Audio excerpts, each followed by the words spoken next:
Selamat pagi Pak Indra, Pak Rian, dan juga teman-teman. Pada kesempatan pagi hari ini, kami dari kelompok 3 akan menyampaikan presentasi terkait Research Article Review yang berjudul Effect of Low FODMAP Diet on Symptoms, Fecal Microbiome, and Marker of Inflammation in Patients with Quiescent Inflammatory Bowel Disease in a Randomized Trial.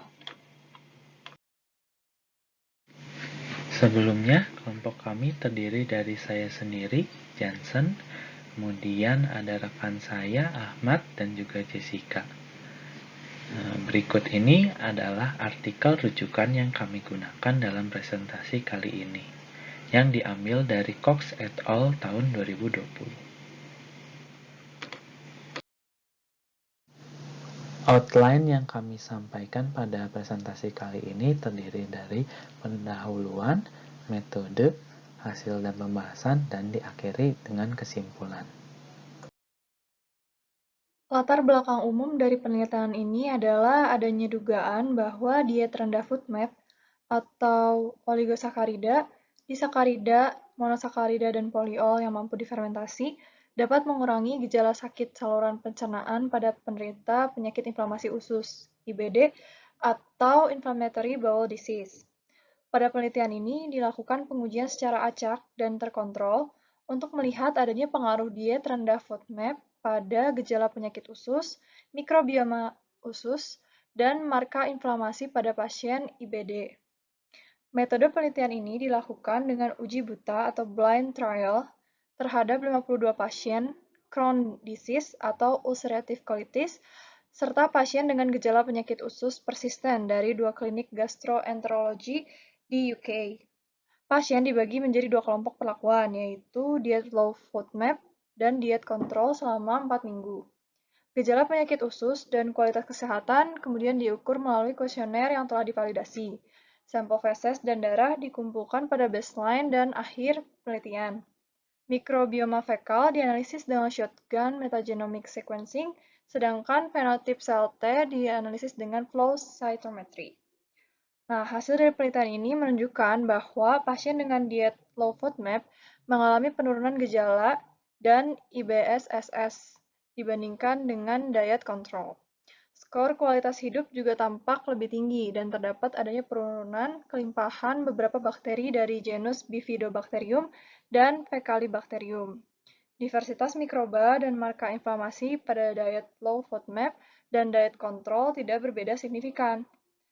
Kemudian melalui penelitian ini diketahui bahwa diet low FODMAP selama 4 minggu menunjukkan adanya pengurangan gejala, skor gejala spesifik penyakit usus, dan penurunan kelimpahan mikroba yang meregulasi imun, namun tidak mempengaruhi marka inflamasi. Diet ini efektif dan aman untuk pasien IBD.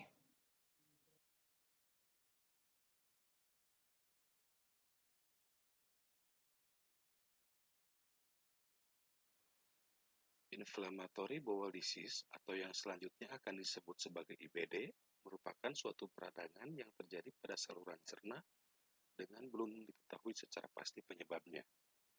Sehingga keadaan ini bukanlah disebabkan oleh infeksi, radiasi, ataupun kerusakan jaringan yang disebabkan oleh kurangnya asupan oksigen.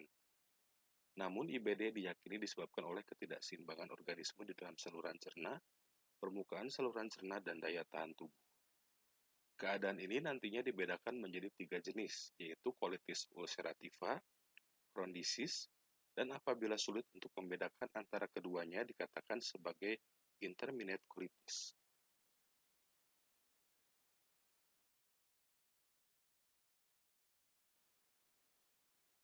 Inflammatory bowel disease atau biasa disebut sebagai radang usus merupakan gangguan pencernaan yang bersifat kronis. Jenis penyakit IBD yang secara umum yaitu Crohn's disease dan colitis ulceratif. Colitis ulceratif adalah peradangan kronis pada lapisan terdalam usus besar atau kolon. Sedangkan Crohn's disease merupakan peradangan yang terjadi di seluruh sistem pencernaan, mulai dari mulut hingga anus. Dapat dilihat perbedaannya pada gambar di bawah, bagaimana krondisis terjadi di seluruh sistem pencernaan dari mulai mulut sampai ke anus. Sedangkan untuk kolitis ulceratif terjadi di dalam usus besar atau kolon. Seseorang yang menderita krondisis akan mengalami peradangan di seluruh saluran pencernaan, sedangkan seseorang yang menderita ulceratif kolitis akan mengalami peradangan di usus besar. Gejala yang timbul pada penderita krondisis antara lain nyeri perut kanan bawah, bengkak, penebalan dinding usus, sedangkan gejala yang timbul pada penderita ulceratif kolitis adalah nyeri di perut kiri bawah, diare, penurunan berat badan, kemudian pendarahan di anus.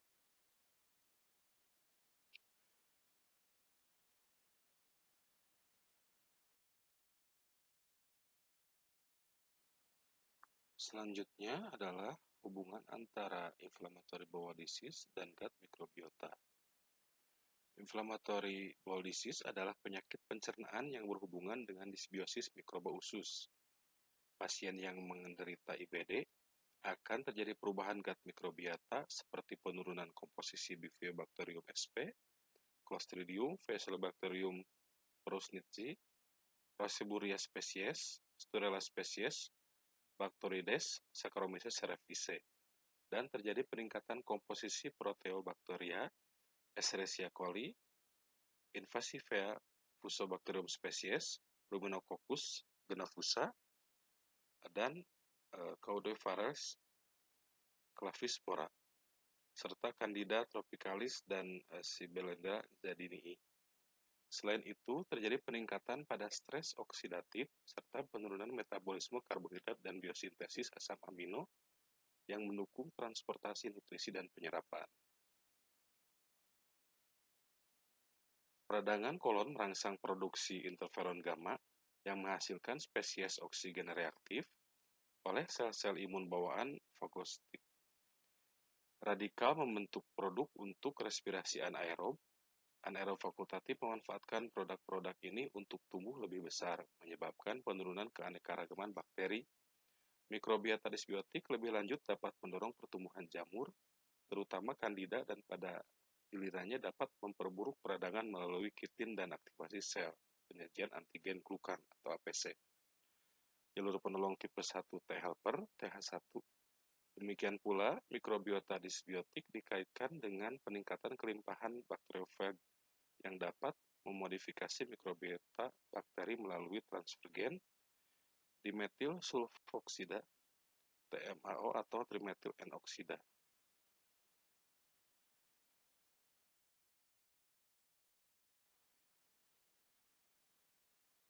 FODMAP diet adalah pola makan yang menganjurkan seseorang untuk menghindari makanan sumber karbohidrat yang struktur kimianya berantai pendek.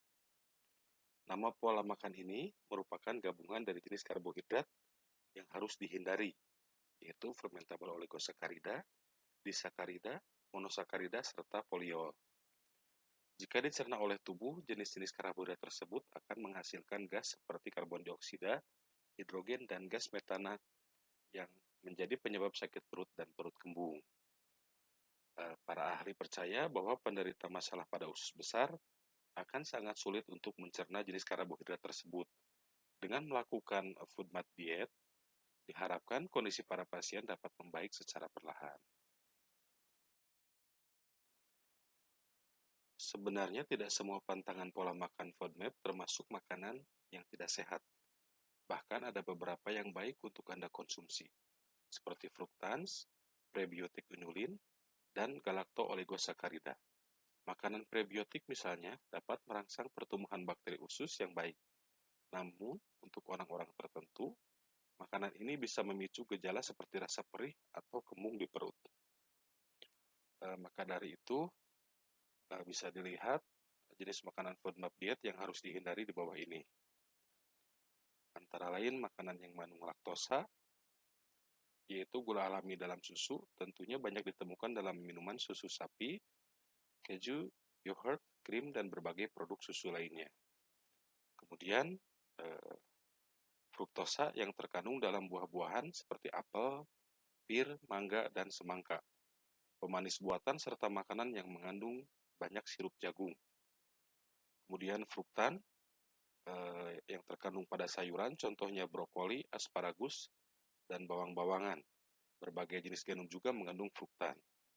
Kemudian galaktan yang biasanya ditemui pada kacang-kacangan serta sayur seperti brokoli, kembang kol, dan kol. Kemudian makanan yang mengandung poliol seperti aprikot, semangka, apel, serta pemanis yang mengandung sorbitol, mannitol, dan xilitol. Sebagai gantinya, bisa dilihat juga beberapa jenis makanan FODMAP diet yang boleh dikonsumsi. Antara lain, sayuran yang boleh dikonsumsi dalam pola makan FODMAP atau diet FODMAP, selain paprika, wortel, kacang hijau, pakcoy, timun, selada, tomat. Kemudian buah-buahan yang boleh dikonsumsi dalam diet FODMAP ini antara lain jeruk, anggur, melon madu, belewah, pisang. Sumber makanan lain yang boleh dikonsumsi dalam pola makan FODMAP antara lain susu sapi yang bebas laktosa atau berbasis nabati seperti susu almond. Kemudian keju feta, daging sapi, kambing, domba, ayam, ikan, dan telur. Kemudian produk kedelai termasuk tahu dan tempe serta biji-bijian.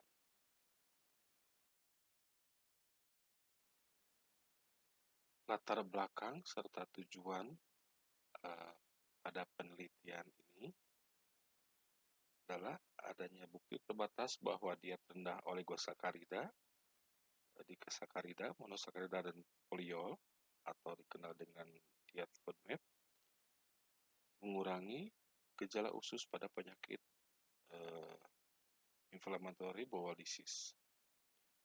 Uji coba dilakukan terkontrol secara acak untuk menyelidiki efek dari diet FODMAP pada gejala usus yang persisten, mikrobioma usus, dan penanda inflamasi yang beredar pada pasien dengan IBD.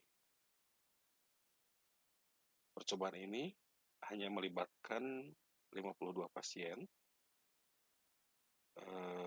dengan penyakit Crohn disease atau colitis ulcerativa dan menjalani diet yang dilakukan selama 4 minggu. Selanjutnya yaitu metodologi penelitian. Metode penelitian ini dibagi menjadi beberapa tahapan utama, yaitu pertama, studi design and participant atau awal proses melakukan screening, dan dilanjutkan beberapa tahapan dalam proses selama clinical trial, seperti randomisasi, kunjungan, proses pengontrolan, yang nantinya didapatkan hasil yaitu berupa outcome, clinical outcome, aktivitas penyakit, dietary intake, komposisi mikrobioma, fungsi dan asam lemak rantai pendek, serta fenotip sel T perifer.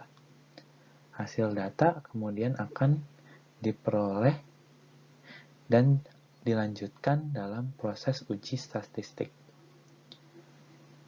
Selengkapnya mengenai tahapan metode penelitian ini akan dijelaskan secara saksama. Sebelum dilakukan pengujian atau proses screening, melakukan uji klinis harus memiliki izin yang sesuai dengan peraturan atau hukum yang berlaku, yaitu memiliki izin persetujuan kode etik dan terregistrasi untuk dapat melakukan pengujian klinis tersebut.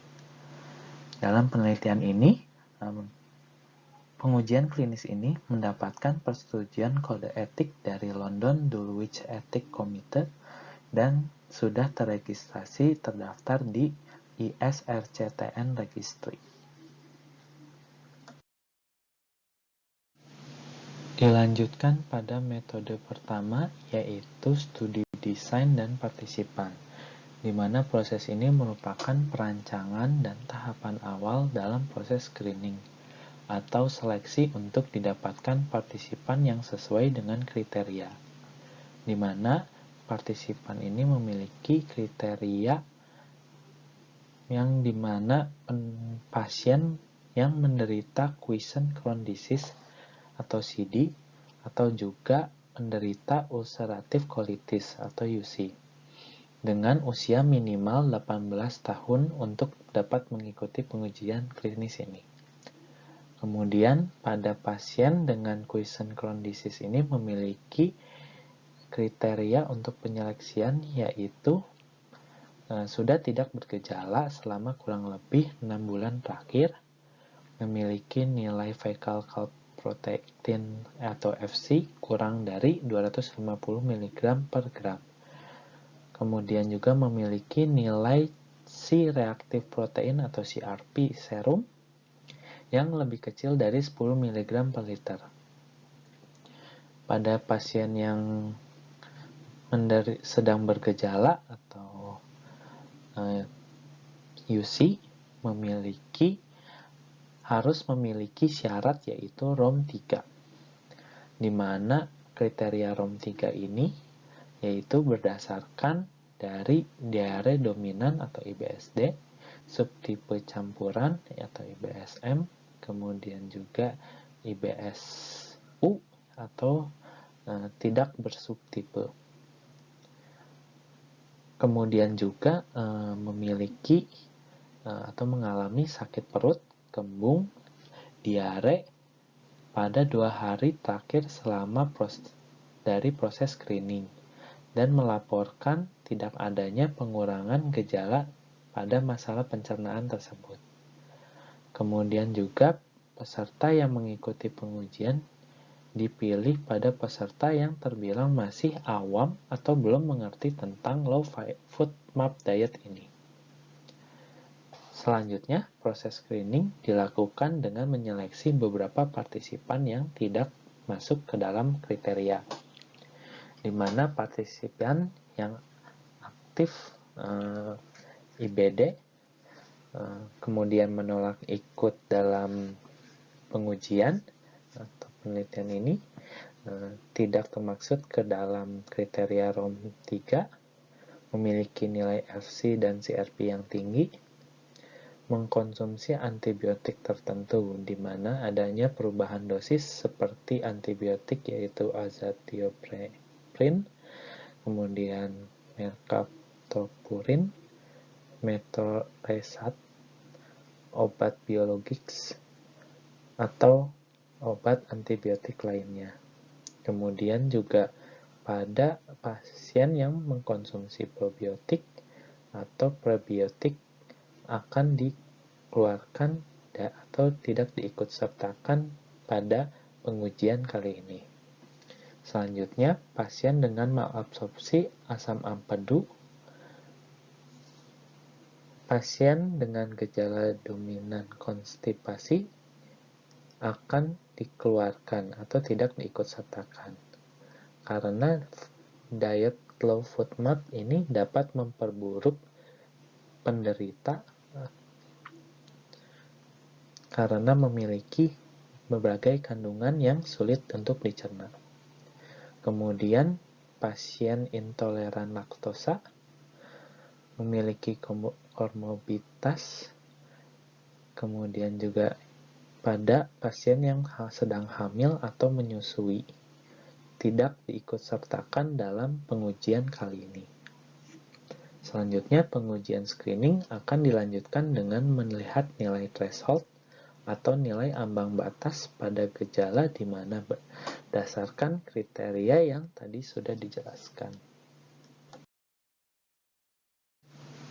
Selanjutnya adalah tahapan randomization and masking, di mana akan dilakukan proses pengacakan dan pelakuan blind test pada peserta yang sudah lolos dalam tahapan screening.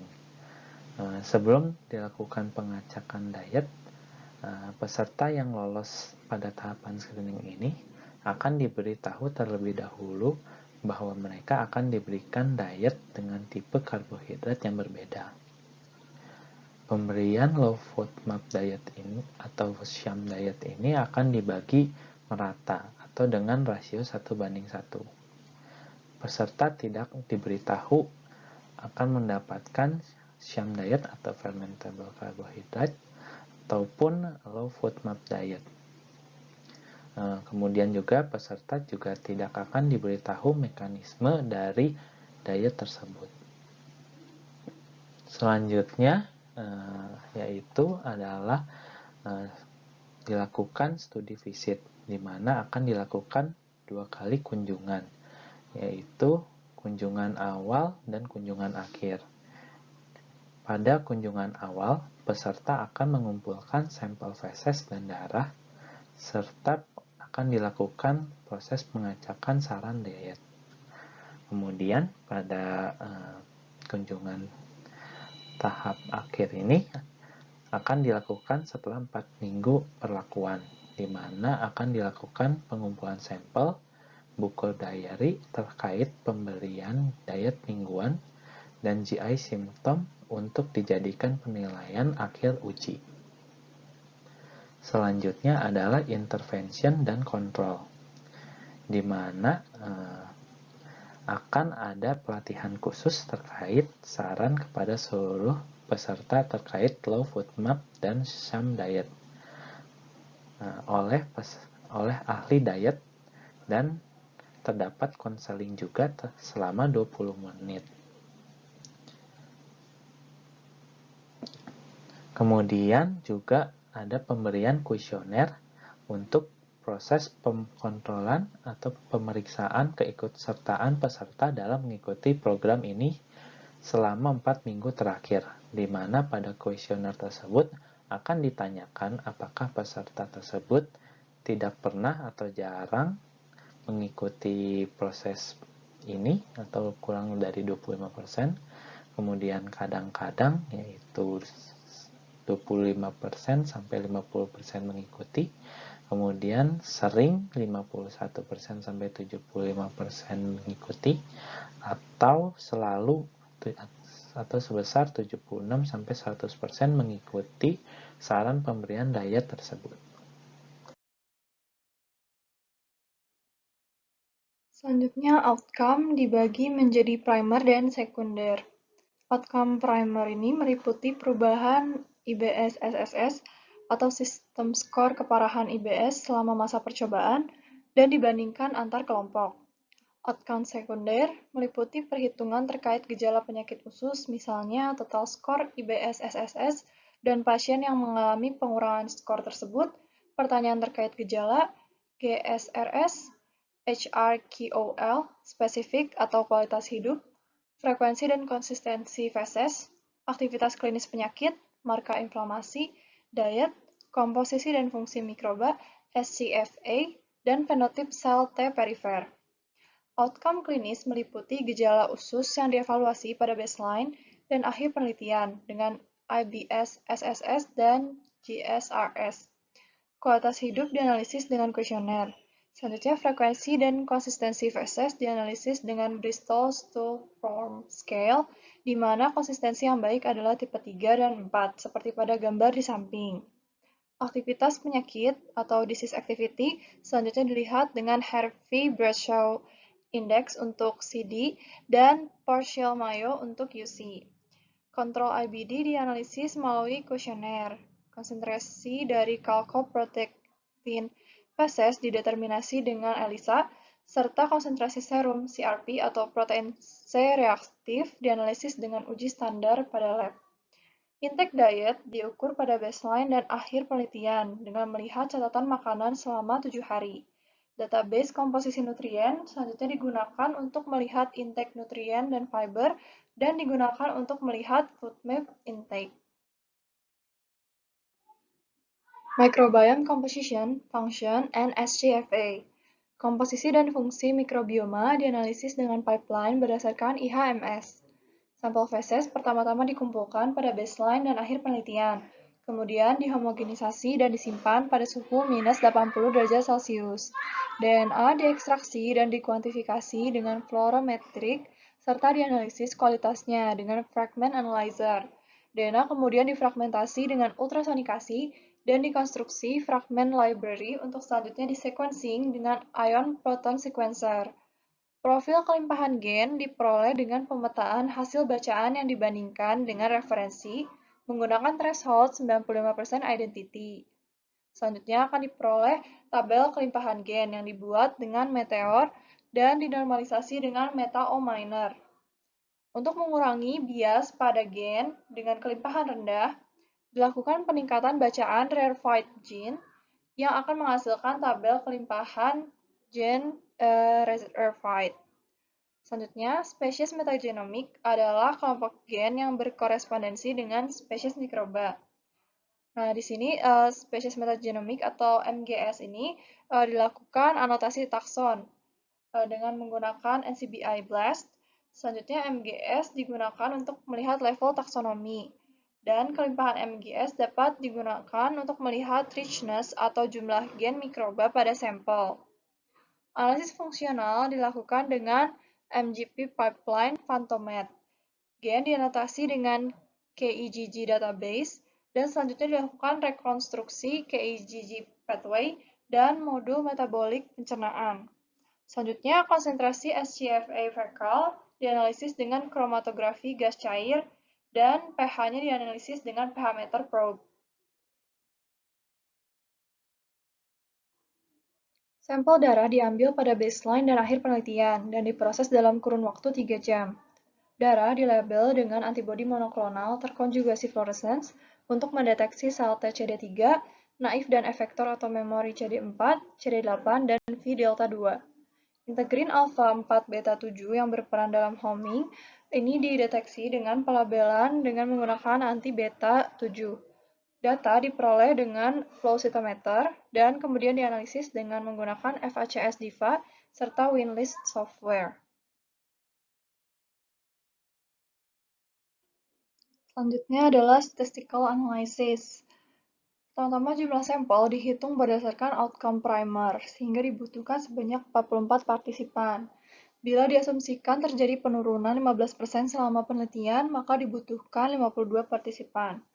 Kemudian, dilakukan perbandingan antara outcome primer dan sekunder antar kedua diet di akhir penelitian, serta dilakukan analisis terhadap kedua penyakit, yaitu UC atau ulcer colitis dan CD atau Crohn disease. Partisipan yang mengalami pengurangan skor IBS-SSS sebanyak 50% menjadi exploratory outcome yang akan dibandingkan antar kelompok. Selanjutnya, variabel klinis SCFA dan fenotip CLT dibandingkan antar kelompok di akhir pengujian dengan analisis kovarian dan disajikan dalam SEM atau Standard Error of the Mean. Variabel kategori dalam persen dibandingkan dengan Fisher's Exact Test, dan analisis statistika dilakukan dengan SPSS. Perbedaan diversitas alfa dan beta mikroba antara low food map dan sham diet dihitung dengan Mann-Whitney test, sedangkan taksonomi dan fungsional dibandingkan dengan likelihood ratio. Komposisi mikroba dianalisis dengan dua pendekatan, yaitu untargeted terhadap kelimpahan relatif seluruh bakteri dan analisis targeted terhadap spesies atau strain spesifik terkait IBD atau low food map. P-value dibandingkan dengan Benjamini-Hochberg. Selanjutnya dilakukan analisis bioinformatik mikroba dan perbedaan menjadi signifikan bila nilai p-value lebih kecil dari sama dengan 0,05. Selanjutnya akan dibahas hasil dan pembahasan dari penelitian ini. Rekrutmen partisipan dilakukan pada bulan Februari 2016 hingga Mei 2017. Dari 155 partisipan, sebanyak 103 orang tidak memenuhi kriteria penelitian.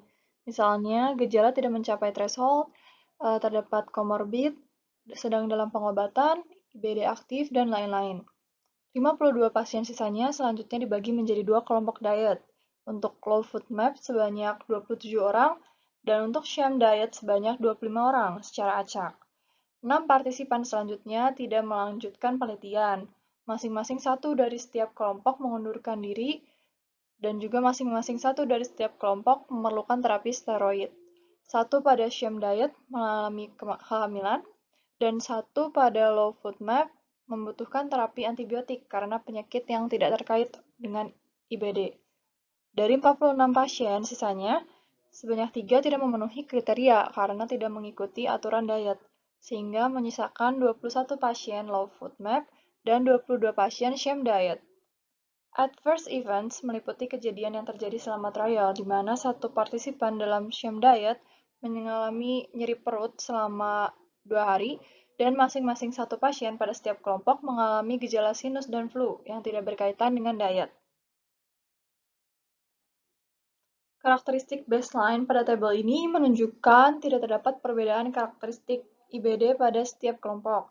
Namun, partisipan pada low FODMAP cenderung berusia muda dengan rata-rata usia 33 tahun, sedangkan pada sham diet rata-rata usia 40 tahun. Selain itu, proporsi etnis kulit putih lebih banyak pada low FODMAP, yaitu 92%, bila dibandingkan dengan sham diet yang sebesar 76%.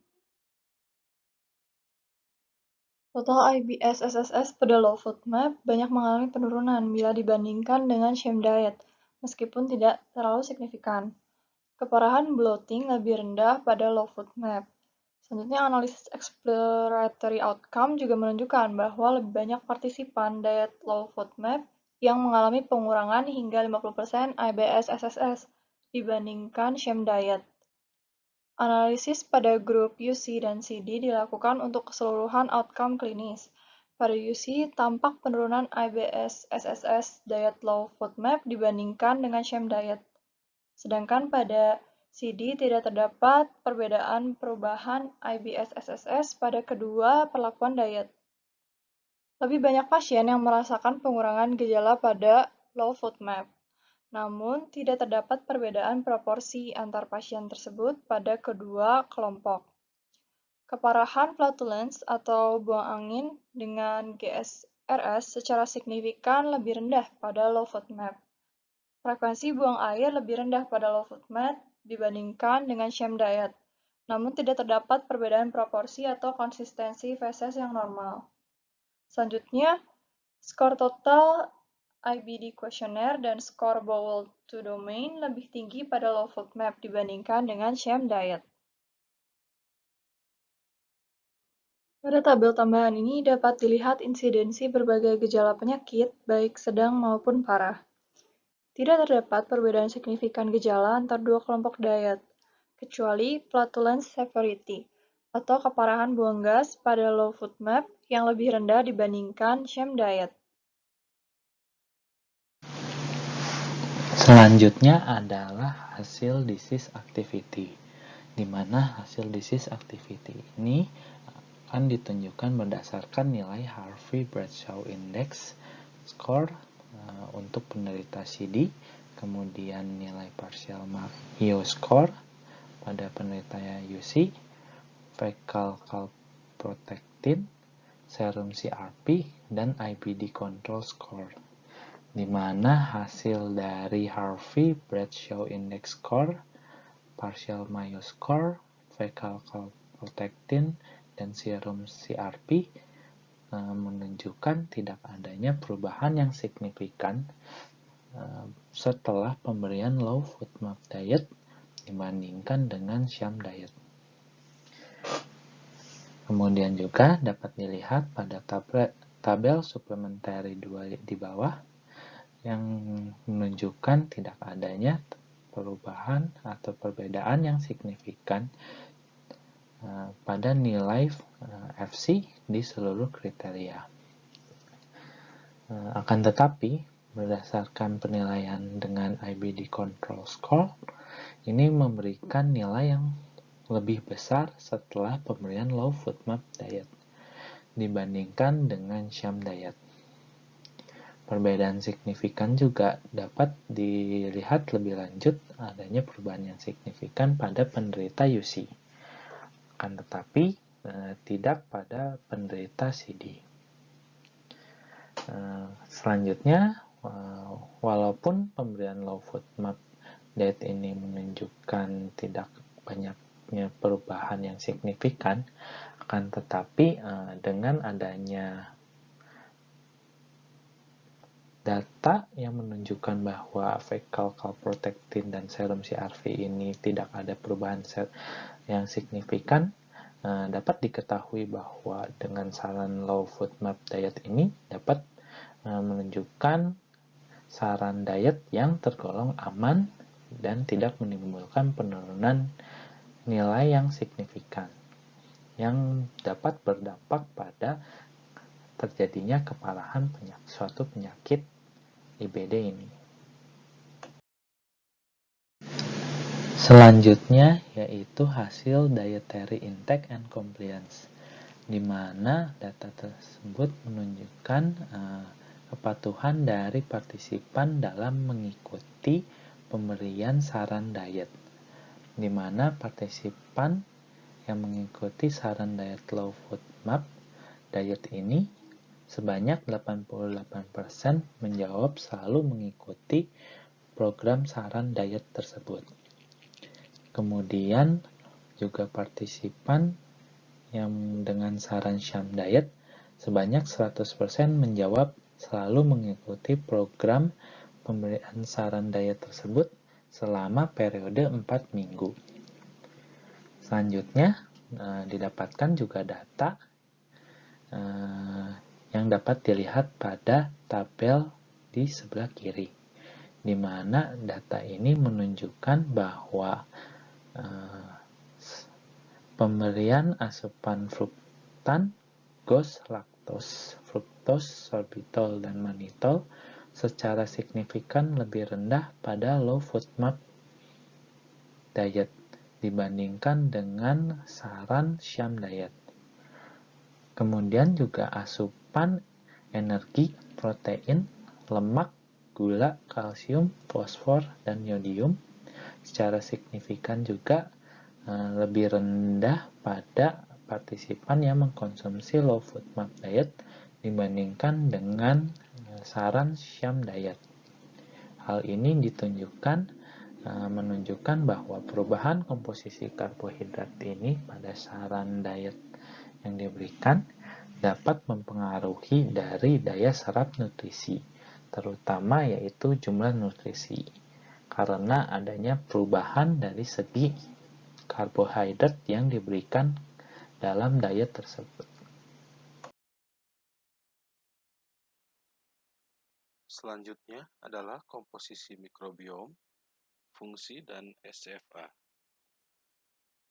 Rata-rata dari 22.690.418 pembacaan sequencing 150 BP diperoleh untuk setiap sampel dengan rata-rata 14.320.652 pembacaan memetakan secara unik ke dalam katogen atau sebanyak 67% pembacaan. Hasilnya tidak ada perbedaan dalam jumlah gen, jumlah spesies, distribusi filum, atau indeks apapun, keragaman alfa, keragaman beta antara kelompok diet pada akhir percobaan. Hal itu bisa dilihat pada gambar 1 berikut ini.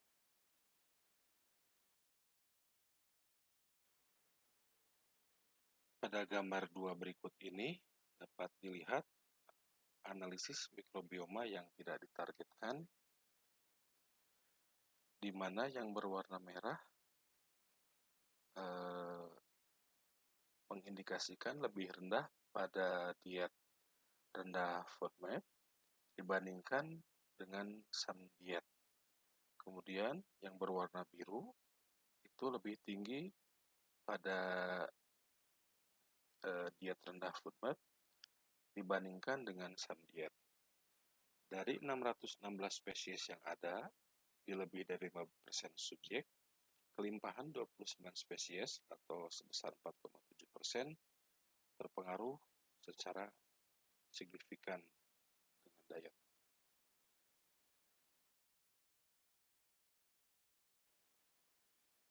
Pada tabel 3 berikut ini dapat dilihat bahwa kelimpahan relatif total Bifidobacteria tidak berbeda nyata antara diet rendah FODMAP dan sham diet. Namun, Bifidobacterium longum dan Bifidobacterium adolescentis secara signifikan lebih rendah dan Bifidobacterium dentium memiliki kelimpahan yang lebih tinggi mengikuti diet rendah FODMAP. Kelimpahan total spesies Faecalibacterium parusnitis secara signifikan lebih rendah pada diet rendah FODMAP dibandingkan dengan samdiet. Namun, Faecalibacterium parusnitis strain secara signifikan lebih rendah, dan yang menarik, Faecalibacterium parusnitis lebih tinggi setelah diet rendah FODMAP dibandingkan samdiet.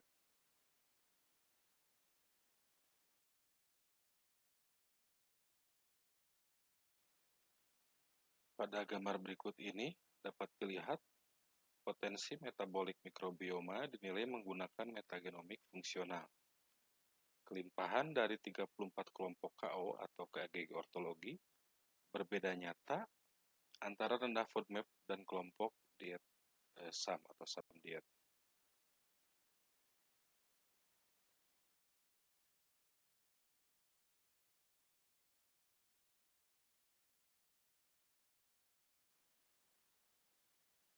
Perbedaan kelimpahan mikroba dalam analisis subkelompok colitis ulcerativa dan Crohn disease disajikan dalam tabel tambahan 4. Di antara modul yang secara signifikan lebih tinggi kelimpahannya setelah diet rendah FODMAP dibandingkan dengan samdiet adalah sistem transportasi selobiosa dan produksi propionat, dan di antara modul yang lebih rendah kelimpahannya adalah jalur degradasi laktosa dan galaktosa dan sistem transportasi glutamat serta sistem transportasi seng atau mangan.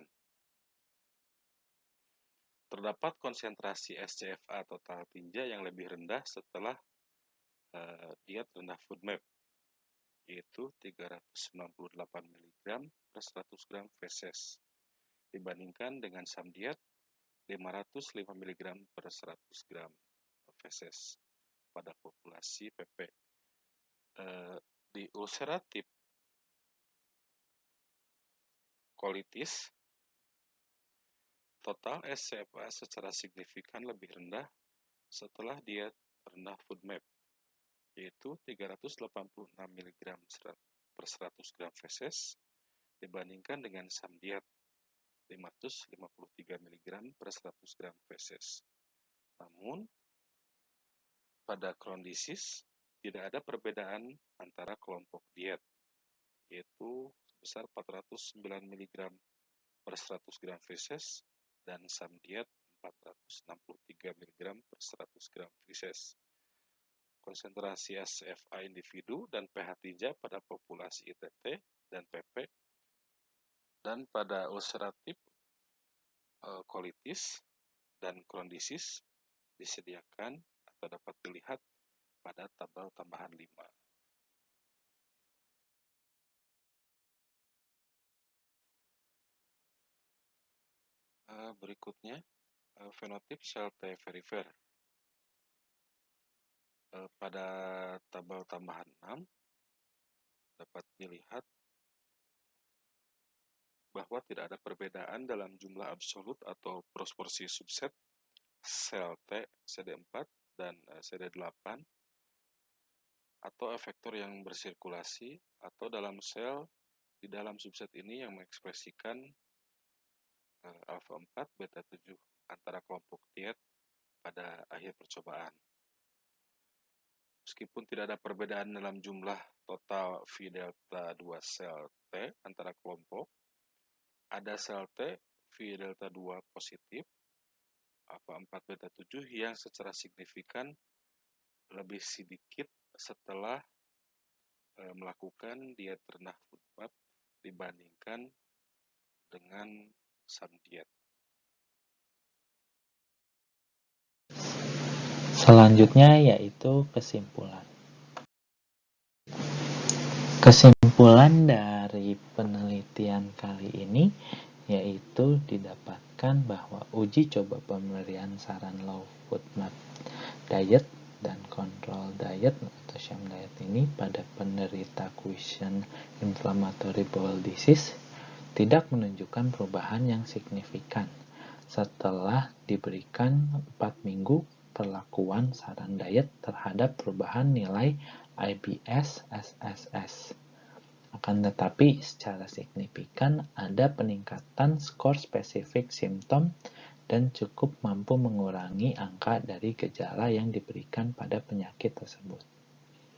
Kemudian, pemberian low FODMAP diet jika dibandingkan dengan kontrol dapat secara signifikan menurunkan kelimpahan mikrobioma seperti Bifidobacteria dan kelimpahan F.